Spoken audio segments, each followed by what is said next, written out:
Привет, друзья! Сегодня готовим те самые американские пончики, которые во фильмах постоянно ест каждый полицейский. И, конечно, любимое лакомство Гомера Симпсона. Если рецепт вам понравится, то обязательно поставьте лайки. А мы не теряем больше времени и поехали готовить! Тесто для пончиков дрожжевое, ароматное и очень нежное. Но чтобы получились такие мягкие и воздушные пончики, есть несколько важных нюансов, которые сегодня мы разберем вместе с вами. В миску в первую очередь нужно отправить молоко. Лучше всего использовать жирное, тогда вкус будет более насыщенным. Но если у вас нет такого молока, берите смело 2,5%. Важно, чтобы молоко было теплым, примерно 30-35 градусов. В никаком случае оно не должно быть горячее. Поэтому можете отпустить маленький пальчик, и если вы спокойно его удерживаете, значит температура идеальна. Отправляем в мисочку. Туда мы отправляем живые дрожжи. Самые обычные живые дрожжи. И нам нужно их раскрошить на маленькие кусочки. Сюда отправляем самый обычный белый кристаллический сахар.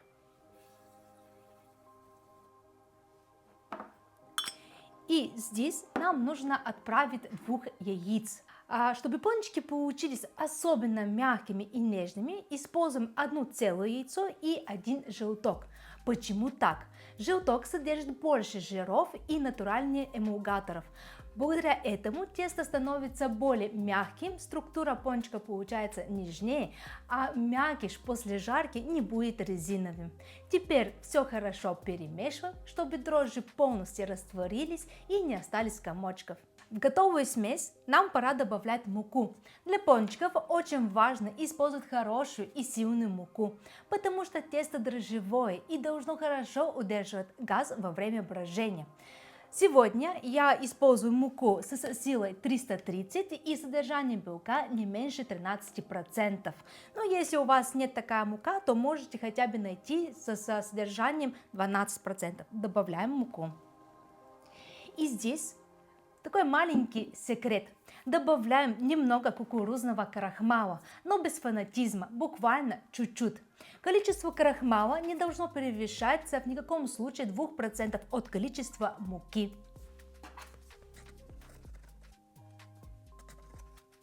И сейчас вы, наверное, спросите, а для чего крахмал? Он чуть-чуть снижает активность клейковины, благодаря чему мякиш получается более нежным и мягким, а структура пончиков становится легче и воздушнее, и при жарке они не станут резиновыми.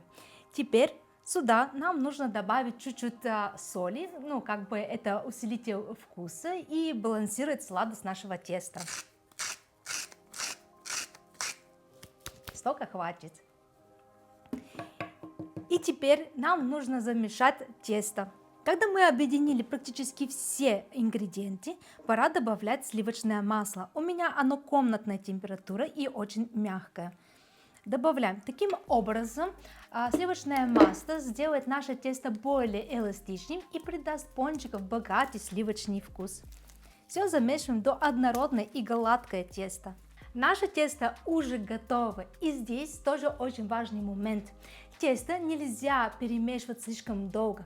Если сильно размешивать клейковину, тесто становится слишком упругим и почти как хлебное. В таком случае пончики после жарки получатся жилистыми и резиновыми. Они будут мягкие и воздушные. Теперь готовое тесто оставляем вот так в краю и накрываем с миску или пищевой пленку. Теперь оно должно подняться хотя бы чуть-чуть. Да? Я его оставлю где-то на 20-30 минут. А пока оно там отдыхает, нам нужно с помощью пергамента нарезать вот такие квадратики. Объясню почему.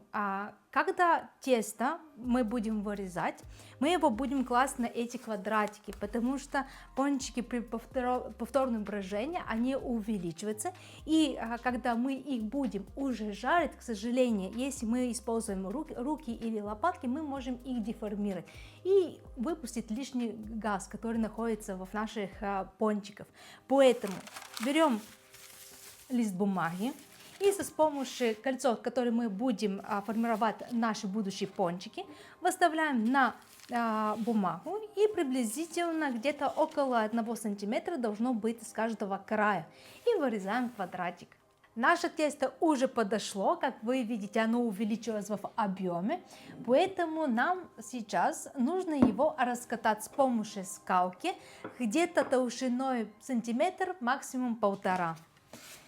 Теперь мы его отправляем в центр стола и со скалочки начинаем раскатывать. Когда мы раскатали наше тесто, начинаем вырезать будущие пончики. Берем самый большой круг и с его помощью вырезаем заготовки. После этого перекладываем каждую заготовку на бумагу. Затем с помощью круга меньшего размера вырезаем серединку и аккуратно убираем ее. Наши пончики уже увеличились, я уже поставила олею, чтобы она нагревалась, и теперь мы будем их жарить. Покажу вам поближе. В олее отпускаем деревянную палочку. Если вокруг нее начинают появляться пузырьки, значит оно уже разогрето. Аккуратно отпускаем в него наши заготовки для пончиков вместе с бумагой. Бумага сразу начинает отходить, после чего ее можно убрать.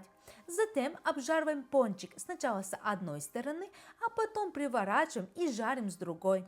После обжаривания готовый пончик перекладываем на бумажное полотенце, чтобы стекло лишнее масло. Наши пончики пожарились, теперь нам нужно сделать глазурь. Она делается очень легко и состоит всего лишь из 3 ингредиентов. В миску отправляем сахарную пудру, добавляем немного молока и для вкуса добавляем ванильный экстракт. Тщательно все перемешиваем, чтобы масса стала гладкой и однородной. Поскольку пончики должны быть яркими и красивыми, в глазурь можно добавить немного пищевого красителя. Наша глазурь готова, пончики уже пожарились, поэтому нам нужно теперь их украшать. Отпускаем пончик в глазурь, затем слегка стряхиваем излишки. После этого с помощью деревянной палочки или ложечки начинаем наносить сверху цветную глазурь. Готовый пончик перекладываем на доску или решетку, чтобы глазурь равномерно распределилась по всей поверхности.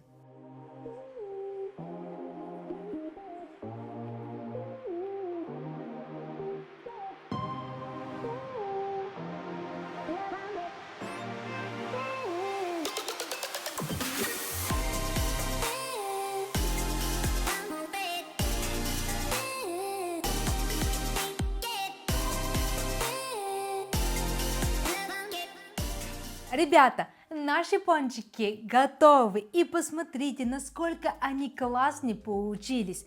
Поэтому, если вы любите пончики и сладенького, то обязательно приготовьте их. Я уверена, они вам очень-очень понравятся. Подпишитесь на наш канал, ставьте лайки, а мы увидимся в следующее новое вкусное видео. Пока!